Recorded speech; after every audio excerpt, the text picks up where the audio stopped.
কেরানীগঞ্জের ঐতিহ্যবাহী জনপদ জিঞ্জিরা ইউনিয়ন, যেখানে বাসিন্দাদের দুশ্চিন্তার আরেক নাম তীব্র যানজট।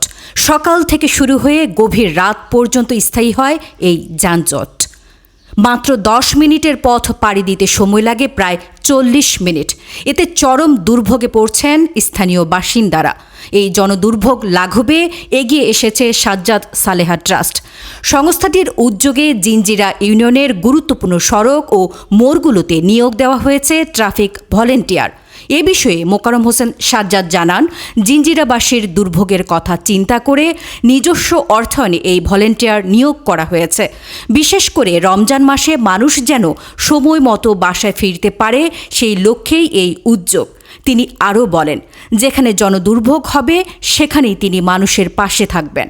স্থানীয়দের মতে, দীর্ঘদিন ধরে জিঞ্জিরার যানজট তাদের নিত্যদিনের মাথা ব্যথার কারণ হয়ে দাঁড়িয়েছে। তারা মনে করেন, যানজট নিরসনে মোকাররম হোসেন সাজ্জাদের এই উদ্যোগ প্রশংসনীয় এবং ভবিষ্যতেও তিনি এলাকার উন্নয়নে ভূমিকা রাখবেন বলে আশা প্রকাশ করেন এলাকাবাসী।